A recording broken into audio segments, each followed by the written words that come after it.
cet homme à qui obéissent les vents et tempêtes, qui agita l'eau par des tempêtes et les vents. C'est qui cet homme à qui obéissent les vents et tempêtes? Je vous salue tous au nom du Seigneur Jésus. Qui agita l'eau par des tempêtes.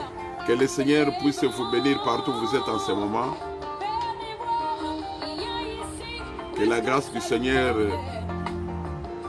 vous soit tous accordée. Nous saluons déjà la présence de tous ceux qui sont déjà avec nous sur ce plateau. Et aussi nous saluons la présence de ceux qui vont nous rejoindre plus tard. Même de ceux qui vont nous suivre après. Que le Seigneur puisse vous bénir. Que le Seigneur puisse prendre soin de chacun de vous. Nous sommes encore sur la terre des hommes. Voilà pourquoi il est important pour nous de pouvoir penser toujours à notre Dieu. Il est important de pouvoir parler de la part du Seigneur.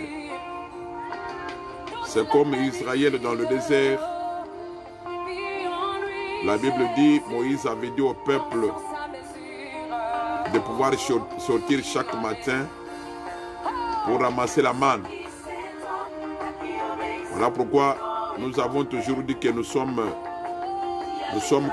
comme Israël qui allait à la terre promise. Et nous, notre terre promise, c'est le ciel. Voilà pourquoi c'est bien de sortir chaque matin pour ramasser la manne. Et la véritable manne que nous avons aujourd'hui, c'est ça la parole de Dieu. C'est la parole qui est au-dessus de toutes choses. C'est la parole qui a tout créé. Voilà pourquoi il est très important de pouvoir aimer la parole. Il est important de pouvoir vivre selon la parole. Et il est important aussi de connaître et de craindre Dieu. Puisque il est écrit, la crainte de l'Éternel est le commencement de la sagesse.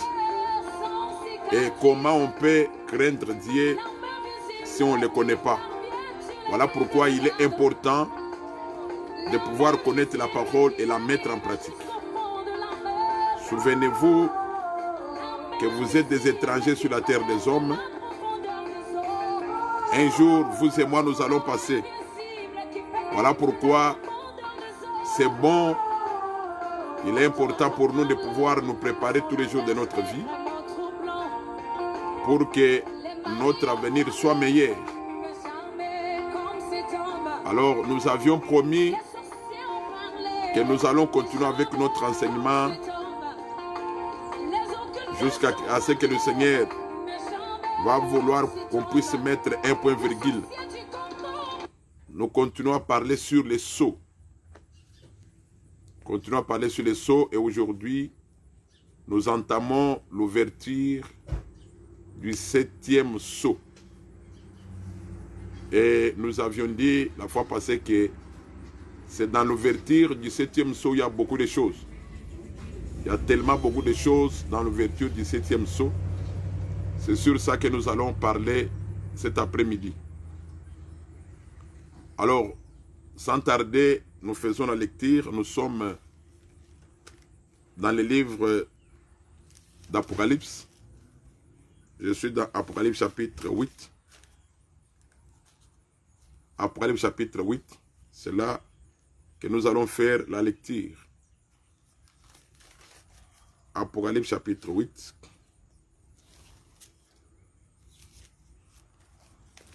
Je lis seulement le verset 1er.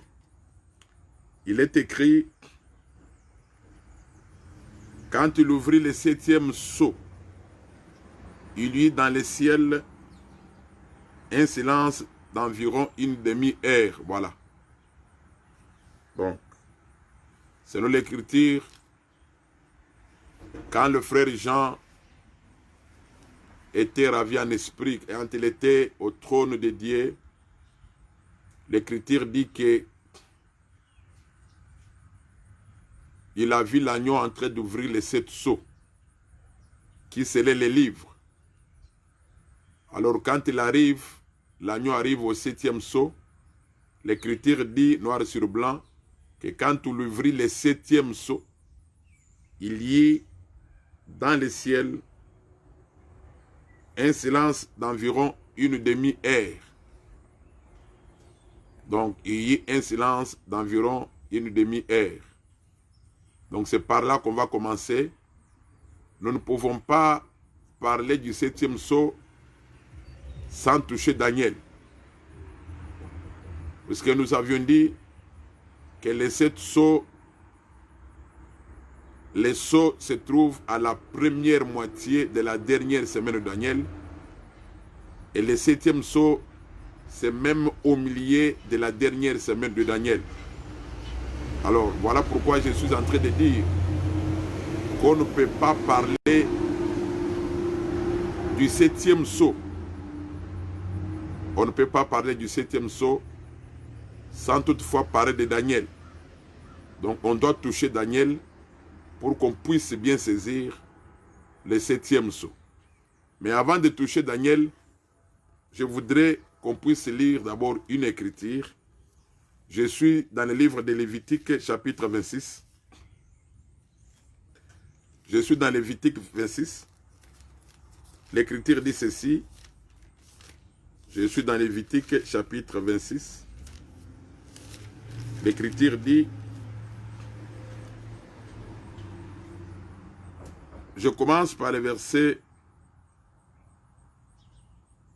3. Si vous suivez mes lois, si vous gardez mes commandements et les mettez en pratique, je vous enverrai des pluies. En leur saison, la terre donnera ses produits et les arbres des champs donnera leurs fruits.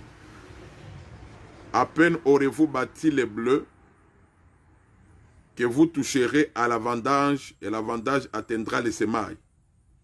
Vous mangerez votre pain à satiété et vous habiterez en sécurité dans votre pays. Je mettrai la paix dans les pays et personne ne troublera votre sommeil. Je ferai disparaître du pays les bêtes féroces et l'épée ne passera point par votre pays. Voilà. Selon la lecture que nous venons de faire, quand le Seigneur marchait avec le peuple, Dieu donna la loi au peuple par Moïse. Il leur dit que si vous obéissez, puisque l'alliance que Dieu avait signée avec le peuple, cette alliance avait des promesses. Puisque quand le Seigneur signe une alliance, traite une alliance avec un peuple, derrière l'alliance, il y a toujours des promesses. Voilà pourquoi Dieu leur avait dit que si vous gardez mes commandements, voilà la bénédiction qui va vous suivre. Mais si vous ne gardez pas mes commandements, voici la malédiction qui va vous suivre. Alors, le Seigneur leur dit ceci dans Lévitique 26. Si vous gardez mes commandements, vous serez en sécurité, vous serez en paix. Donc, la paix que Dieu donnait au peuple était une paix conditionnelle. Dieu leur dit, si vous gardez mes commandements, vous serez en sécurité et vous serez en paix. Mais si vous ne gardez pas mes commandements, vous ne serez pas en paix. Alors, quand nous lisons 2 Chroniques chapitre 7, puisque j'ai dit qu'on ne peut pas parler du 7e sceau sans parler de Daniel. Alors, quand nous lisons 2 Chroniques chapitre 7, écoutez ce que le Seigneur dit. Je suis au verset 20. Je vous arracherai, je commence par le verset 19. Mais si vous vous détournez, si vous abandonnez mes lois et mes commandements que je vous ai prescrits, et si vous allez servir d'autres dieux et vous prosternez devant eux, je vous arracherai de mon pays que je vous ai donné. Je rejetterai loin de moi cette maison que j'ai consacrée à mon nom et j'en ferai un sujet de sarcasme et de raillerie parmi tous les peuples. Le Seigneur dit au peuple d'Israël que si vous vous détournez de mes lois, vous acceptez d'adorer d'autres dieux, voici ce que je ferai. Je vais vous arracher de ce pays, de mon pays. Donc, je vais vous disperser parmi les nations. Et je vais aussi arracher ma maison. C'est ça ce que le Seigneur a dit. Il dit, je vous arracherai de mon pays que je vous ai donné. Je rejetterai loin de moi cette maison. Cette écriture, le Seigneur le dit par Salomon après que Salomon ait construit le temple. Le Seigneur dit que si vous gardez mes commandements, vous serez en paix. Mais si vous ne gardez pas mes commandements, voilà ce que je ferai. Je vais vous chasser de ce pays et je vais même jeter loin de ma face cette maison qui a été consacrée à mon nom. Donc la paix d'Israël dépendait, c'était une paix conditionnée. Cette paix dépendait de l'obéissance à la loi de Dieu. Alors si Israël n'obéit pas, ce que le Seigneur devait faire, c'était de les chasser du pays et aussi de faire à ce que les temples soient détruits. Voilà pourquoi j'ai dit, on ne peut pas parler du 7e sceau sans parler de Daniel. Donc, les pays, le peuple doit être chassé. Le peuple doit être chassé du pays que Dieu leur a donné. Et le Seigneur va aussi détruire, va faire à ce que les temples, va faire de sorte que les temples soient détruits. Voilà pourquoi vous allez vous souvenir qu'après que Salomon ait construit le temple, Israël vivait en paix. Mais quand Israël a rejeté le Seigneur, Dieu a chassé les Juifs de leur territoire et même le temple a été détruit. Le Seigneur avait permis que les temples soient détruits. Alors, voilà pourquoi, dans Matthieu 24, quand les disciples montrent au Seigneur la beauté du temple, le Seigneur leur dit qu'il ne restera rien qui ne soit renversé parmi ces pierres. Donc le Seigneur prophétisait sur la destruction du temple. Pourquoi? C'est par rapport à la loi que Dieu leur avait donnée. Donc les temples en Israël, c'était un signe de paix. Donc quand le temple est construit, ça montrait que Israël est en accord avec Dieu. Israël garde l'alliance. Mais si Israël désobéit à Dieu, selon la promesse de Dieu, le peuple devait être chassé du territoire et aussi les temples détruits. Il faut retenir ça. Voilà pourquoi j'ai dit qu'on ne peut pas parler du 7e sceau sans parler de Daniel. Voilà pourquoi je vous ai d'abord montré l'importance du temple. Le temple en Israël montrait la présence de Dieu et montrait qu'Israël est en alliance avec Dieu. Alors, quand Israël désobéit, déchasse le peuple et le temple doit être détruit. Les temples étaient détruits quand Israël a été déporté à Babylone. Et quand Israël est rentré de Babylone, le temple a été reconstruit. Et dans Matthieu 24, le Seigneur prophétise encore sur la destruction du temple. Et après le Seigneur, le temple a été encore détruit. Alors, je vais lire maintenant Daniel. Je vais lire Daniel. Je lis Daniel, chapitre 9. Je lis Daniel, chapitre 9. Daniel, chapitre 9. Je lis à partir du verset 26. Après les 62 semaines, un oint sera retranché. Il n'aura pas de successeur. Le peuple d'un chef le peuple d'un chef qui viendra, détruira la ville et les sanctuaires. Et sa fin arrivera comme par une inondation. Et il est arrêté que les dévastations dureront jusqu'au terme de la guerre. Daniel avait déjà prophétisé qu'après les 62 semaines, un ouin sera retranché, c'est-à-dire les retranchements du ouin de loin parlaient de la mort du Seigneur, selon Ésaïe 53. Donc, Daniel prophétisait déjà qu'après la mort du Seigneur, le peuple d'un chef qui viendra. Ici, je voudrais attirer l'attention du peuple. Quand vous lisez cette écriture, il faut faire beaucoup d'attention. Il y a une compression.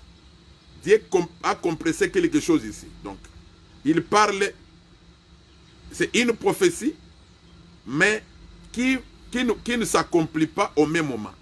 Donc, il y a une compression prophétique ici. Le Seigneur dit que le peuple d'un chef qui viendra détruira la ville et les sanctuaires. Donc, c'est le peuple-là du chef qui viendra. Les chefs, c'est dans le futur. Les chefs dans l'avenir. Mais c'est son peuple qui va détruire.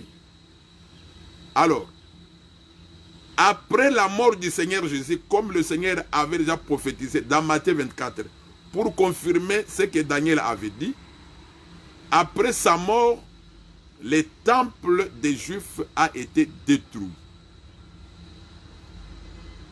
par le peuple d'un chef qui viendra. Le chef viendra, le chef n'est pas encore là. Car l'Écriture dit, le peuple d'un chef qui viendra détruira les temples, la ville et les sanctuaires. Alors, c'était le peuple romain qui avait détruit la ville et les sanctuaires. Mais le chef n'est pas encore venu. Voilà pourquoi quand vous continuez la lecture, on dit qu'il fera une solide alliance. Donc c'est ce chef-là qui fera une solide alliance.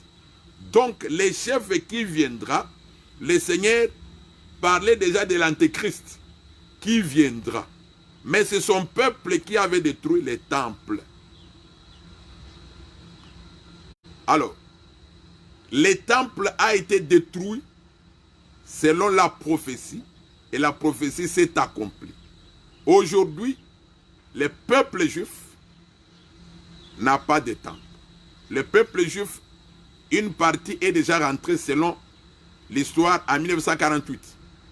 Puisque la prophétie biblique concerne premièrement Israël.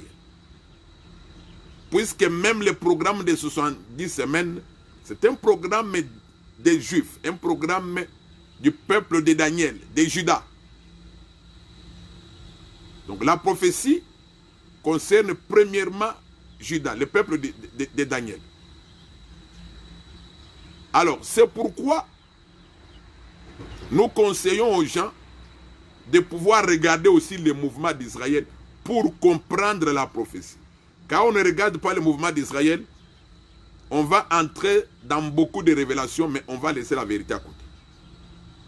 Puisque vous allez comprendre, selon ce que Daniel avait dit, Daniel a dit que les dévastations dureront jusqu'au terme de la guerre. C'est-à-dire que Jérusalem va rester en dévastation, ou soit détruit, jusqu'à ce que la guerre ait eu lieu.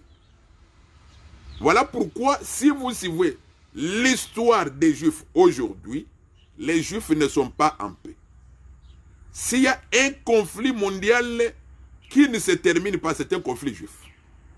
Ça, ce n'est pas écrit dans la Bible, noir sur blanc. Mais, quand nous lisons déjà cette écriture, nous comprenons cela. Voilà pourquoi il faut regarder aussi la politique juive. Donc, il y a toujours, on cherche toujours à ramener la paix en Israël. Jusqu'à aujourd'hui, ça ne tient pas. Aujourd'hui, les Juifs, par exemple, sont soutenus par la grande puissance comme les États-Unis. Quand vous lisez, vous regardez l'histoire d'Israël, les Juifs sont chez eux, mais ils n'ont pas de temple. selon ce que nous avions même étudié à l'école, après la mort du Seigneur Jésus, beaucoup d'années plus tard, je crois que ça doit être 600 ans ou combien, beaucoup d'années plus tard, il y a un certain Mahomet qui est venu, qui, selon lui, il a rencontré Dieu, il a rencontré Jésus, il a rencontré Moïse, Abraham, et ainsi de suite. Quand vous lisez l'histoire aussi des musulmans, il faut beaucoup lire aussi. Alors, vous allez remarquer que ces gens-là, donc selon Mahomet, selon ce qu'il a dit, Dieu lui avait dit de construire leur temple là où se trouvaient les temples de Dieu. Voilà pourquoi il y a des conflits. Donc ce conflit, c'est un conflit qui a commencé depuis longtemps pour accomplir la prophétie de Daniel, quand Daniel dit que le peuple d'un chef qui viendra détruira la ville et les sanctuaires. Et il est arrêté que les dévastations vont durer jusqu'au terme de la guerre. Pour dire que aussi longtemps que la guerre n'a pas encore eu lieu, donc Israël restera sans paix.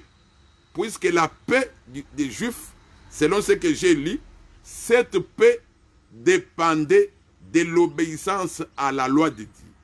Quand Israël n'obéit pas à la loi de Dieu, Dieu devait chasser Israël et le temple devait être détruit selon le livre des 2 Chroniques chapitre 7.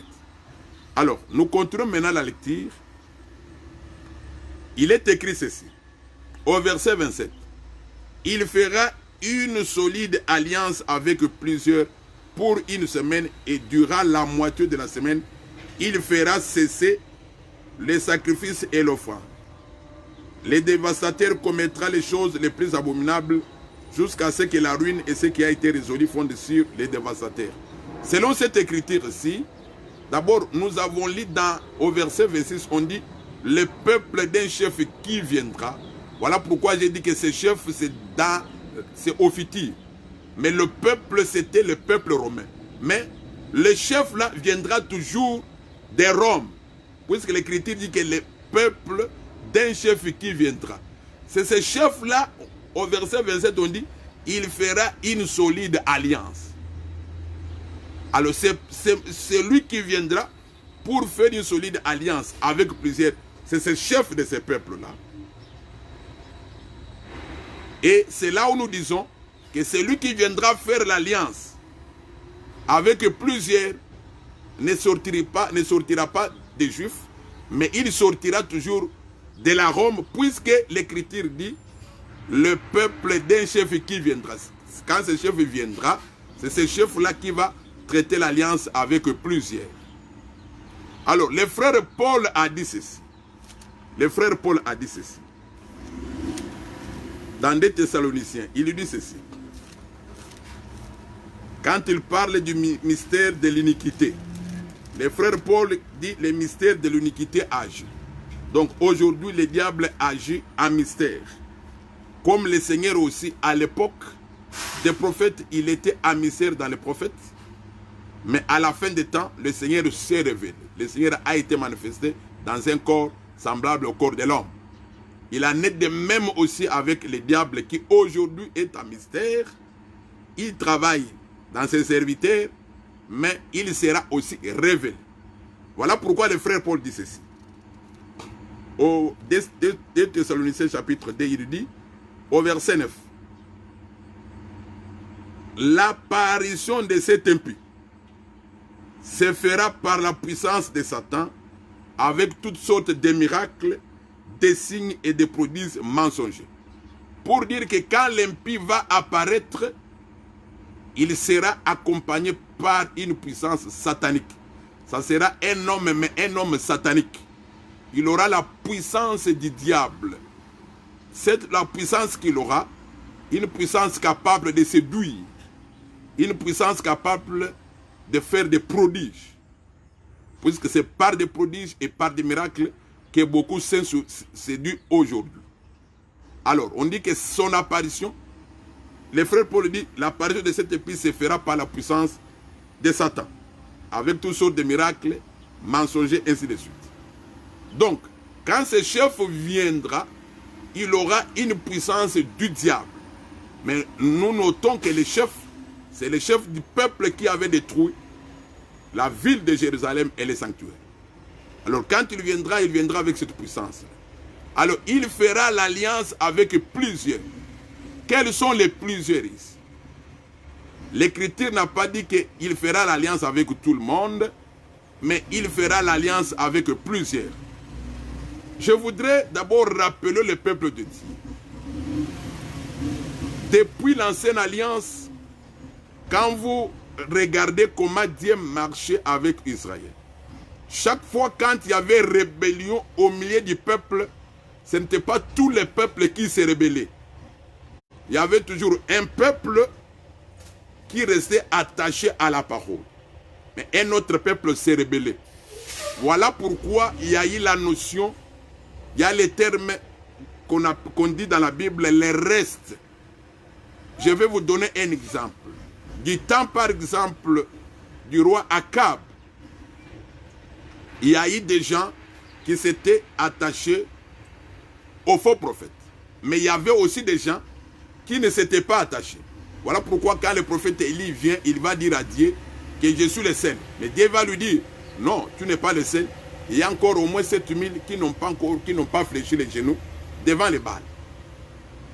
Donc pour dire que, vous allez remarquer qu'avec Israël, même s'il y avait des gens qui se détournaient de Dieu, mais il y avait un peuple qui restait attaché. Voilà pourquoi même aujourd'hui, quand le Seigneur est venu, ce n'était pas tous les Juifs qui avaient rejeté notre Seigneur, mais c'était une partie. Et le Seigneur avait permis que cette partie se détourne de lui pour que nous, les nations, nous puissions aussi avoir le salut. Voilà pourquoi le frère Paul dit que Dieu n'a pas rejeté Israël. Je vais lire cette écriture. Romains chapitre 9. Romains 9. Le frère Paul dit,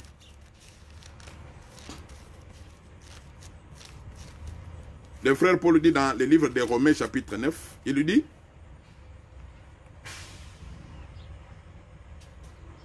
non, ce n'est pas Romains 9, c'est Romains 11, verset 1er, Romains 11, verset 1er, je dis donc, Dieu a-t-il rejeté son peuple? Loin de là. Car moi aussi, je suis israélite de la postérité d'Abraham, de la tribu de Benjamin. Donc, le frère Paul dit qu'il n'a pas rejeté. Alors, quand vous continuez la lecture, vous allez remarquer, le frère Paul explique pourquoi cette partie était tombée dans l'endurcissement. C'était pour que nous aussi, nous puissions entrer dans les salis. Alors, j'ai donné cet exemple pour vous expliquer les plusieurs. Et le reste, ce n'est pas seulement dans le sens de ceux qui restent attachés à la parole. Aussi, selon le livre d'Ézéchiel, au chapitre, quand vous lisez Ézéchiel 5, 6, jusqu'au verset 9, il y a aussi les restes par rapport à la colère de Dieu. C'est-à-dire, même quand vous lisez l'histoire du peuple d'Israël dans le désert, quand Moïse est monté à la montagne, Israël a adoré le veau d'or. Et quand Moïse est rentré, la colère de Moïse est enflammée. Alors Dieu avait tué les peuples, mais n'avait pas tué tout le monde. Malgré la colère était là. Il y avait un reste. Donc les restes dans la Bible parlent de deux sens. Les restes par rapport à la colère de Dieu, mais aussi par rapport à ceux qui restent attachés à la parole de Dieu. Alors, quand vous rentrez maintenant chez les chefs qui doivent faire l'alliance avec plusieurs, qui sont les plusieurs? Quand vous lisez Daniel chapitre 11, Daniel chapitre 11, c'est là où nous allons comprendre les plusieurs. Daniel 11. Quand nous lisons Daniel chapitre 11, je ne vais pas tout lire, je vais lire seulement quelques versets. Je lis à partir du verset 31. Des troupes se présenteront sur son ordre, et ils profaneront les sanctuaires, la forteresse, Ils feront cesser les sacrifices perpétuels et dresseront l'abomination du dévastateur. Il séduira par des flatteries les traîtres de l'alliance. Mais ceux du peuple qui connaîtront leur Dieu agiront avec fermeté. Alors, quand ce chef, cet homme satanique viendra, il fera l'alliance avec les Juifs, mais pas tous les Juifs, avec ceux qui vont trahir l'alliance de Dieu. Puisque selon Jérémie chapitre 31, pour Dieu, Israël continue toujours à considérer Israël comme étant une nation. Tout ça, c'est par rapport à leur père.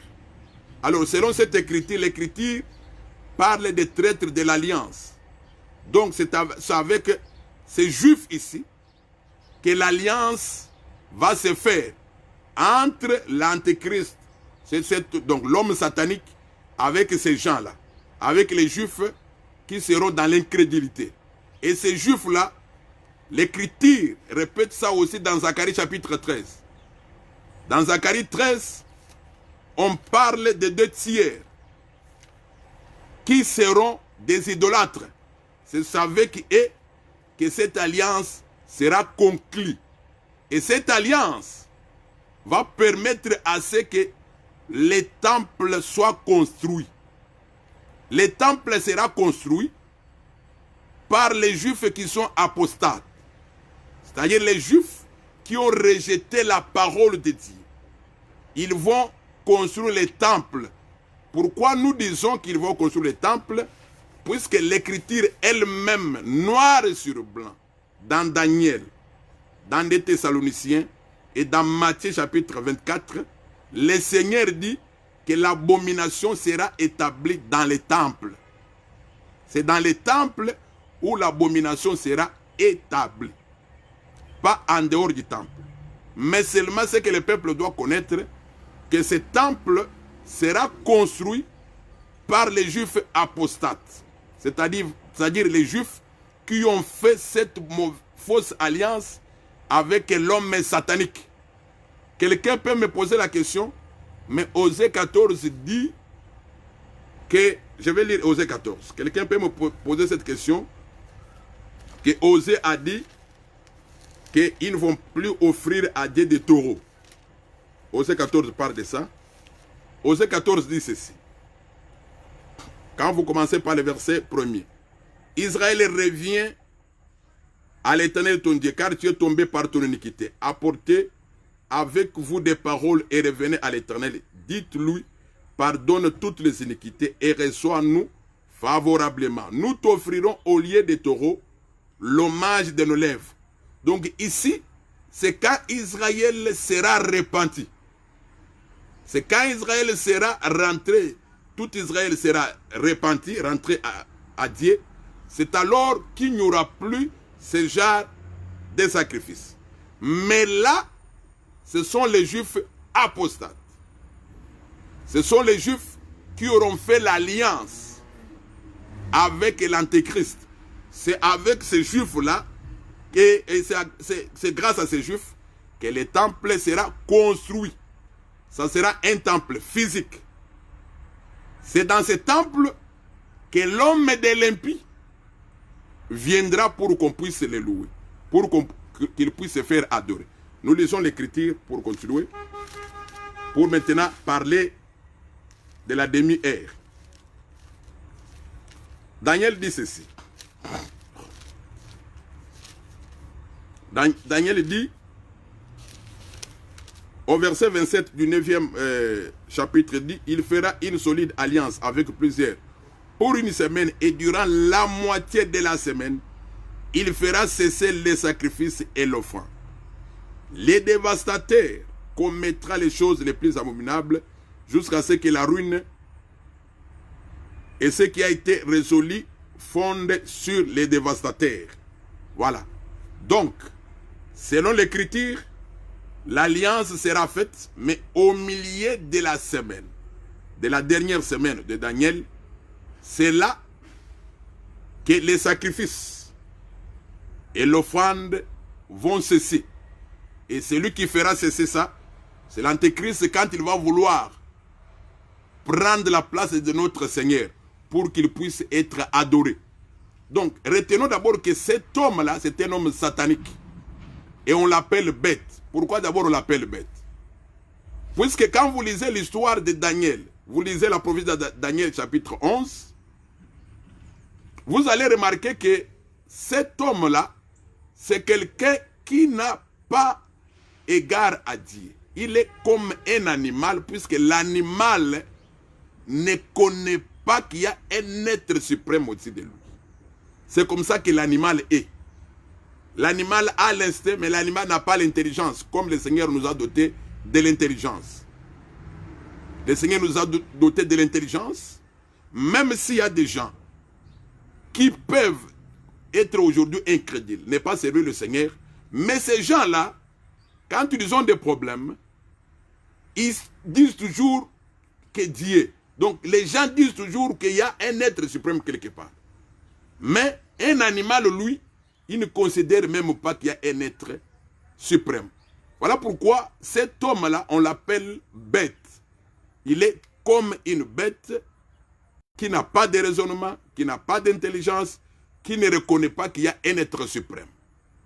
Alors, quand l'homme va se mettre à la place de Dieu, avant de se mettre à la place de Dieu, il va d'abord faire cesser les sacrifices et l'offrande.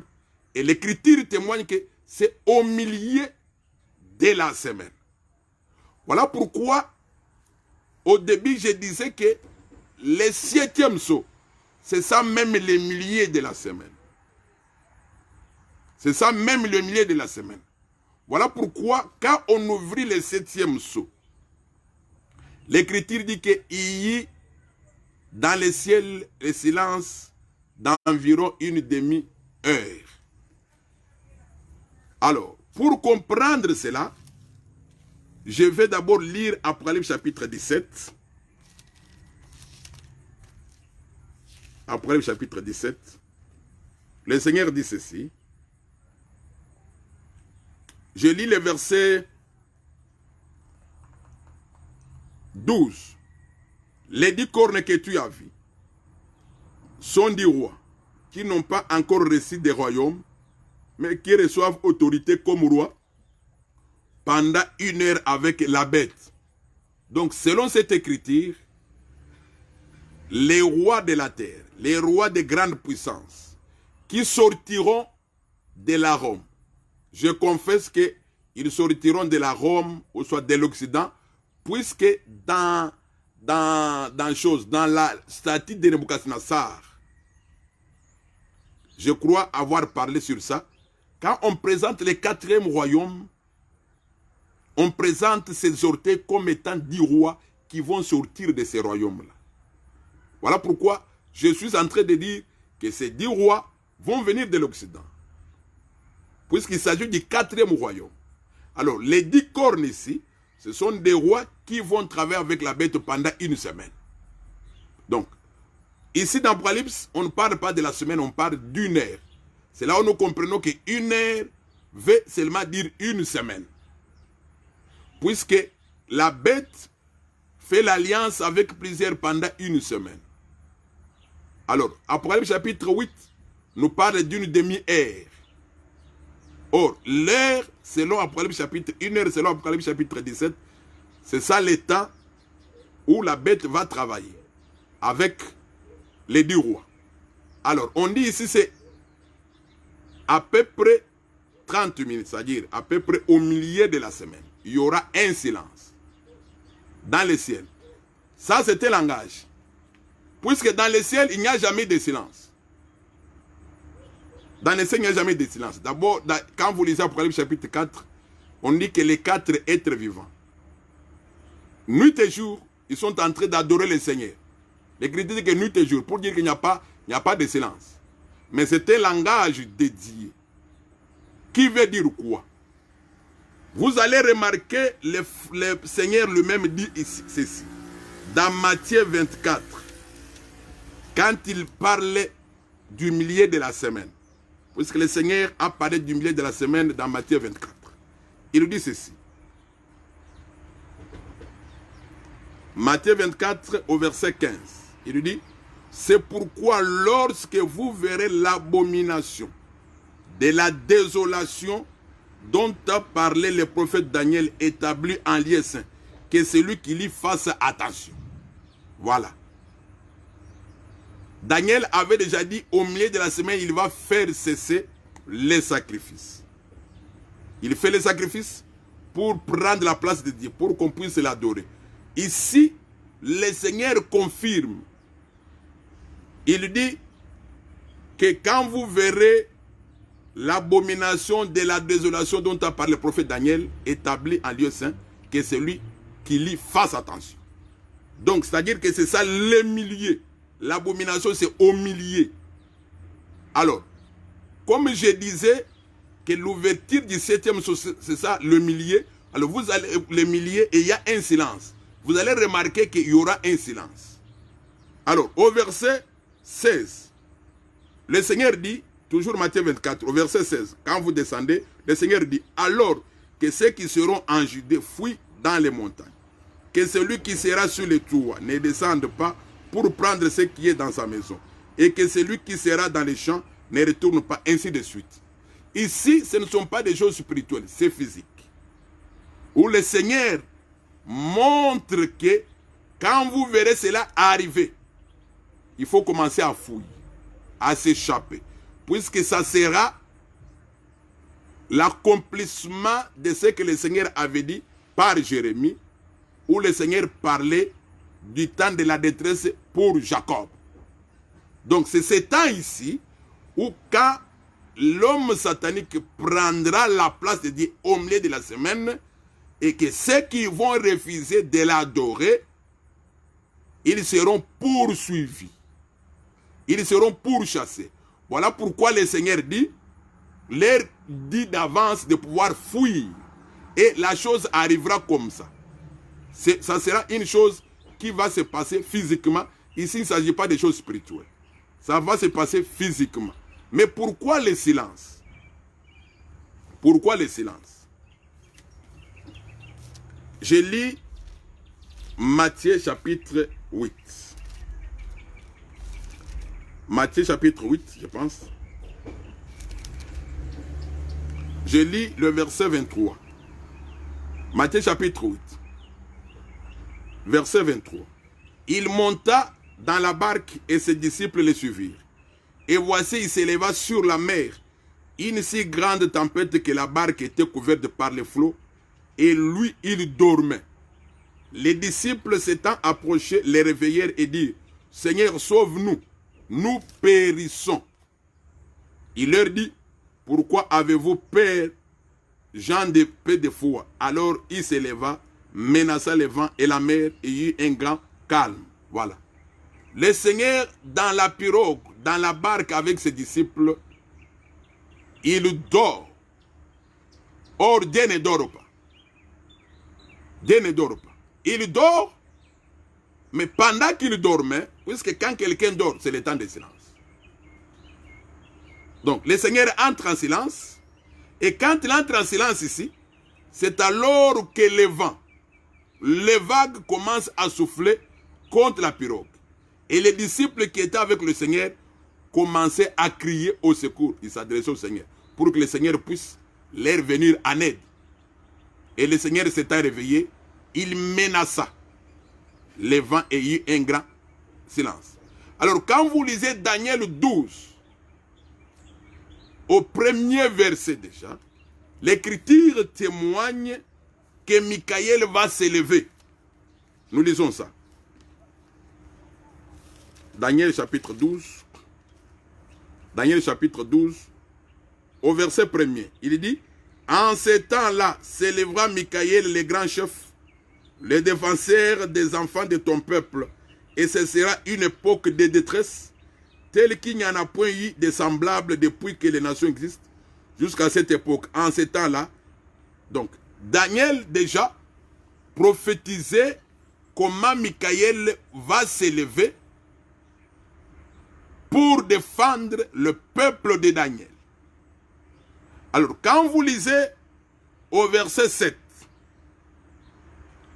la Bible dit ceci. Daniel 12, verset 7. Et j'entendis l'homme vêtu de lin qui se tenait au-dessus des eaux du fleuve. Il leva vers les cieux sa main droite et sa main gauche. Et il jura par celui qui vit éternellement que ça sera dans un temps de temps et la moitié d'un temps. Et que toutes ces choses finiront quand la force du peuple saint sera entièrement brisée. Donc par rapport à cette écriture-ci, l'écriture montre que, que Michael va s'élever quand la force du peuple de Dieu sera entièrement brisée. Donc ça sera une période de détresse pour Jacob. Daniel le répète, Jérémie le répète, le Seigneur l'a répété. Cette période-là, c'est la période de silence. Le Seigneur va laisser que les nations puissent s'attaquer aux Juifs. Ça sera physique. Les nations vont s'attaquer aux Juifs pendant toute la période de la détresse. C'est ça, c'est qu'Apocalypse chapitre 8, verset 1 dit, quand on ouvrit le 7e sceau, il y eut un silence d'environ une demi-heure. Ce silence, c'est ça que je vous ai montré. Dans Matthieu 8, où le Seigneur a gardé le silence, il a laissé les vents. Les vagues attaquaient le peuple. Ce que le Seigneur faisait, c'était déjà une prophétie. Pour dire que quand vous serez attaqués par les nations, je garderai silence. Après, je vais me révéler, je vais me réveiller ou soit me lever pour vous défendre. Donc voilà un peu l'ouverture du 7e sceau. C'est au milieu de la semaine et ce silence-là, c'est tout un temps. Le temps où les nations vont s'attaquer au peuple juif. Alors, pour terminer, nous lisons quelque chose d'Apocalypse. Dans Apocalypse d'abord.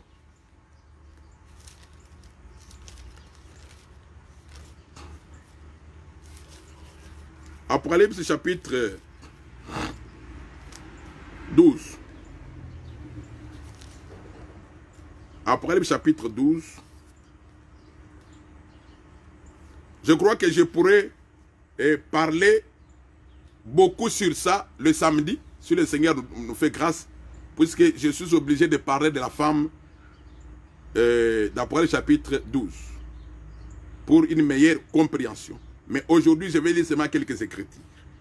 C'est quand j'aurai expliqué cette femme, je crois qu'il y aura une grande compréhension. Alors, je vais lire quelques écritures. Verset 13. Quand le dragon vit qu'il a été précipité sur la terre, il poursuivit la femme qui avait enfanté l'enfant mâle. Et les 2 ailes du grand aigle furent données à la femme, afin qu'il s'envola au désert vers son lieu où elle est nourrie un temps de temps et la moitié d'un temps, loin de la face du serpent. Et de sa bouche, le serpent lança de l'eau comme un fleuve derrière la femme, afin de l'entraîner par le fleuve. Et la terre secourit la femme, et la terre ouvrit sa bouche, et engloutit le fleuve que le dragon avait lancé de sa bouche. Et le dragon fut irrité contre la femme, et s'en alla faire la guerre au reste de sa postérité, à ceux qui gardent les commandements de Dieu et qui ont le témoignage de Jésus. Alors, selon l'écriture, la lecture,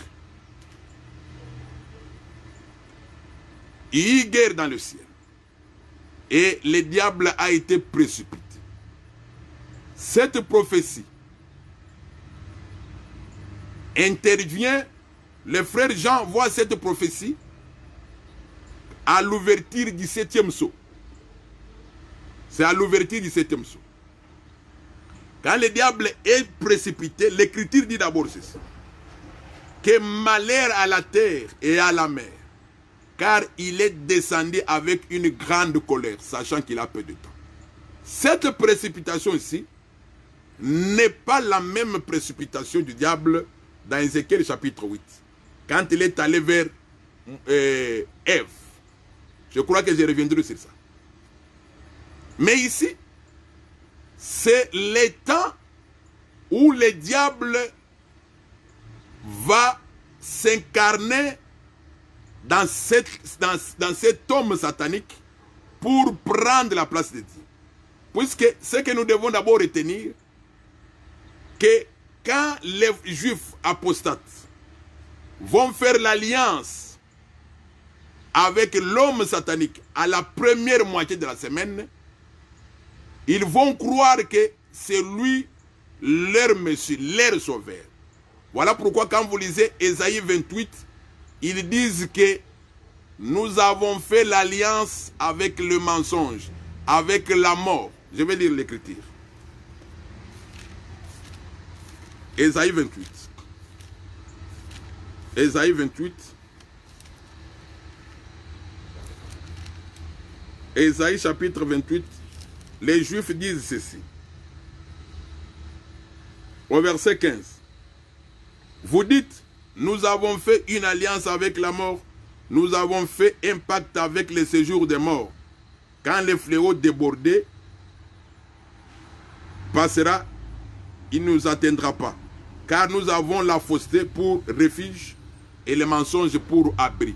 Je disais ceci, que à la première moitié de la dernière semaine de Daniel, l'homme sera toujours en mystère. Les Juifs apostates vont croire qu'ils sont en train de faire alliance avec le véritable Christ. Puisque le problème des Juifs, même aujourd'hui, c'est un problème de paix. Ils recherchent la paix. Dans Jean 14, je crois au verset 26 et 27, le Seigneur avait déjà prévenu aux Juifs que moi, je ne vous donne pas la paix comme le monde la donne. La paix que le Seigneur donne, c'est par rapport à sa parole. Mais quand le monde vous donne la paix, c'est une fausse paix. Voilà pourquoi quand l'Antéchrist viendra, il va faire une alliance avec eux et ils vont croire que c'est le véritable Christ. Pendant qu'il est encore en mystère. C'est au milieu de la semaine. Quand l'homme va se révéler pour dire qu'il est Dieu, c'est alors qu'il sera découvert. Voilà pourquoi nous sommes en train de dire, même aujourd'hui, il est en mystère. Mais ça sera au milieu de la semaine. Quand il va prendre la place, quand il va vouloir prendre la place de Dieu, c'est alors que les Juifs comprendront que c'était un faux. Que c'était un faux. Et pour qu'ils comprennent, ça sera la grâce que Dieu va leur faire. Puisque, souvenez-vous, je vous avais expliqué dans Zacharie chapitre 13, qu'il y a les 2 tiers qui seront idolâtres, qui vont faire l'alliance avec l'Antéchrist, mais parmi les 2 tiers, le Seigneur va tuer plusieurs, mais il va seulement prendre les 1 tiers qui va faire passer par les faits et il va leur accorder son esprit pour qu'ils comprennent que cet homme-là, ce n'est pas le véritable, ce n'est pas le Seigneur, mais c'est un faux. C'est un faux.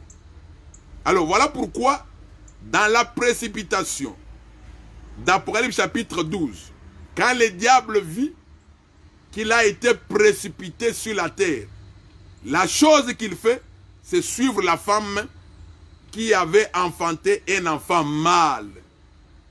Cette femme qui avait enfanté un enfant mâle, c'est Israël qui avait enfanté un enfant mâle, qui est le Seigneur. Voilà pourquoi, quand il descend, il poursuit la femme, puisque l'enfant a été enlevé vers le trône de Dieu. Donc, le dragon va commencer à poursuivre Israël, à maltraiter Israël, c'est pendant ce temps de silence. C'est-à-dire, à partir de l'ouverture du 7e sceau, jusqu'à vers la fin de la dernière semaine de Daniel, c'est alors que Michael va s'élever pour défendre le peuple de Daniel. Donc voilà en bref l'introduction d'Apocalypse chapitre 8. C'est-à-dire l'introduction sur le 7e sceau. Alors, si le Seigneur fait grâce, prochainement, quand je reviendrai, je serai obligé de parler sur la femme, comment le dragon va le suivre. Et cette femme, c'est qui? D'abord, je vous signale, selon les critères, d'abord, la femme, il s'agit d'Israël. Alors, je vais donner, par la grâce du Seigneur, beaucoup de critères pour prouver qu'il s'agit d'Israël. Alors, que le Seigneur puisse vous bénir. Si le Seigneur nous prête vie, nous allons nous retrouver le samedi, à la même heure.